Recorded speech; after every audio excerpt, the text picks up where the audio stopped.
Knight's Chase, the first game in a proposed series known as Timegate. It didn't take off. Now, this was released in 1996, and I think the series was proposed to be a trilogy, just like Infogram's previous release series, Alone in the Dark. However, this one involved a bit of a mystical time travel. It also had several similar mechanics to Alone in the Dark. And it was a decent mix of swordplay and puzzle solving.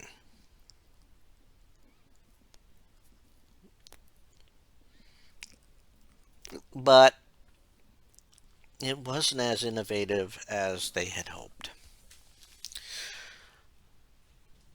Now, you play the game as a character named William.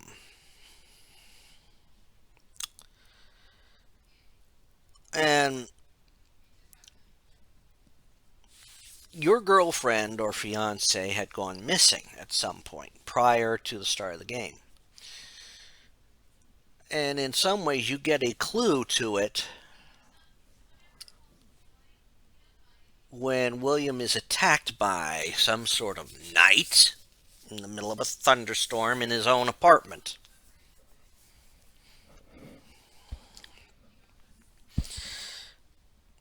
So now he must rescue her. And something about the how they attacked and something they left behind leads William to go to a monastery that is now a museum. Now, from the beginning of the game, you get a cutscene of a fight between a Knight Templar and someone else who happens to be, I guess, Wolfram. And somehow he's traveled to the present or something. As when you get to the museum and start to investigate things, you must, quote, you get trapped there by him. Trapped after the place closes down. Now, as you, of course, explore the museum, you see some things that hint that that you were in the past somehow. And one of the Knights Templar. So as you're figuring your way past some traps, and then having some encounters with some knight-like specters, you eventually figure out, you get through some traps and past some doors and all that. Until you get knocked out by a bunch of thugs and thrown into the well, which sends you back into the past.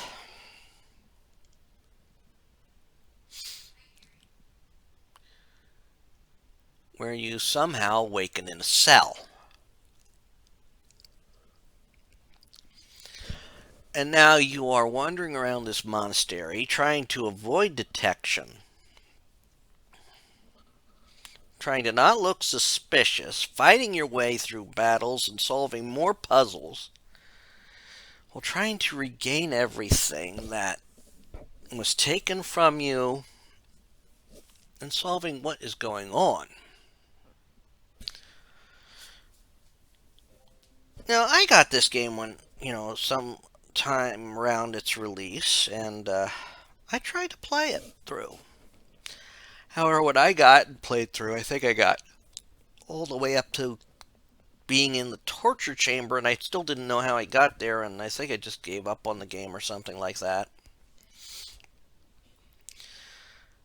Because I couldn't make heads or tails of it, and I even was using a walkthrough at the time. So there were some things in it that were designed to be thinkers, I mean, making the ink for a forged manuscript, sneaking around, trying to avoid the guards from attacking you when you can't really defend yourself.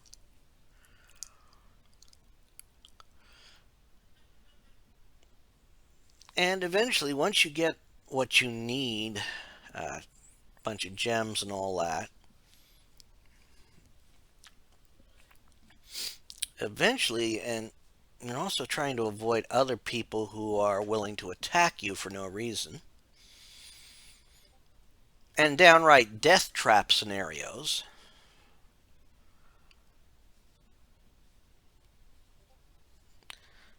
You eventually will, find the Wolfram's some truth out about what's going on through visions and all that. And eventually you will go down to the dungeons, escape, find someone who is waiting for you. Yes, they say they were waiting for you. And they tell you to hide this gem called Wolfram's Eye. And you have to do that because he's spying on you the whole time. And as you work your way through this monastery, you will come across some foes that require some extra methods to defeat. Heck, one you have to knock off a roof. Others are just impossible to kill unless you take certain matters. Eventually,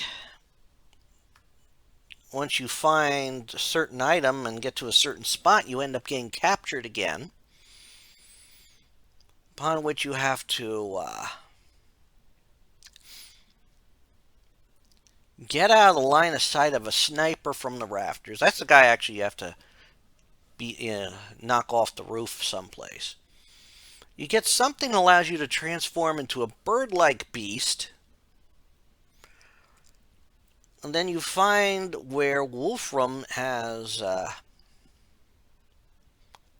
Juliet. Free her. You almost get tempted to just give up on the quest. Then, and almost get caught by a demon in the process, you basically run out.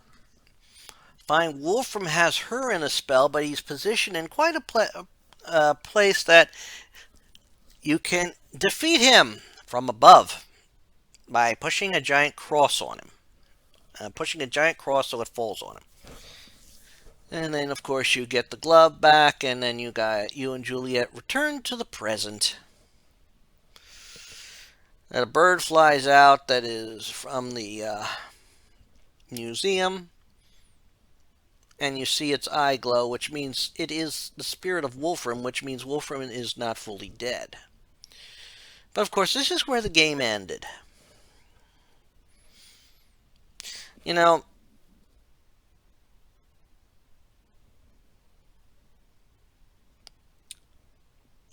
so I gotta say this, now that I played through it fully, and I probably didn't find everything because, again, I was using a walkthrough. So no doubt I might have missed some stuff because the game probably deemed it unnecessary. I mean, you have to acquire 9 gems. You have to get all this stuff together. Gotta defeat foes at a certain time. And I swear there's limited health items in this game, and the health system is a little bit harder to understand. I mean, if you look at your inventory screen, your character is surrounded by like the center of a stained glass window, but there's about 10 spots around it, which is supposed to be your health. And if it's not lit up, which, you know, kind of hard to tell sometimes. It means you've taken a blow. And some of the puzzles are confusing to tell. There's one progress point where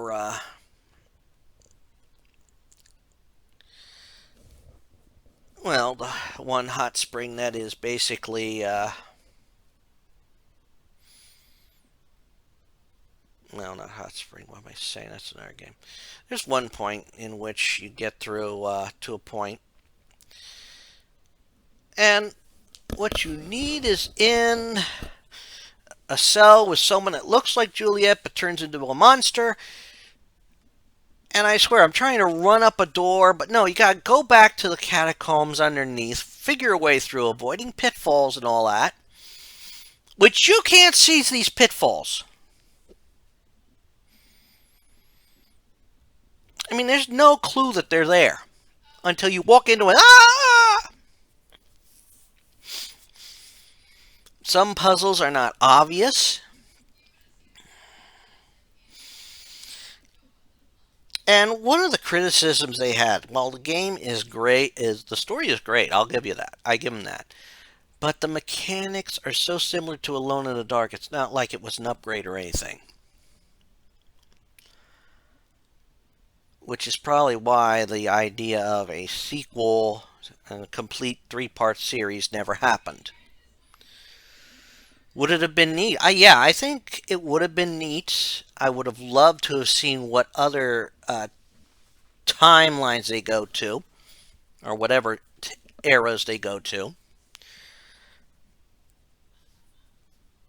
It had potential, but it fell flat. And I swear, there's certain moments in the game where progress is very confusing. You don't even know if you've made progress. I mean, the whole, when you're tied to the wheel in the torture chamber, you gotta try and maneuver it in certain ways so you can break free. I mean, honestly, why? Well, that's probably how it was designed, which was poor design into. You know what I'm saying? But, I'm glad I played through it. I'm glad I finished it because this is one of those. I had it long ago. I got so far in it, and then I never continued, never played after that.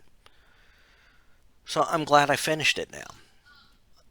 I check it off my list of games to complete. Would I recommend it? I'd recommend it to see the potential, to see the story, the shame that it was missed out on, but maybe someone can be inspired to write some sort of continuation. I don't know if I've ever seen any fan fiction for Knight's Chase out there. I don't know if I could write it.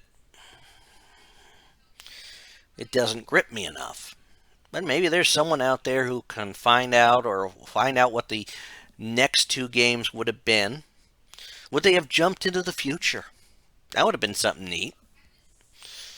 Would they have gone to different time eras other than the time of when the Knights Templar?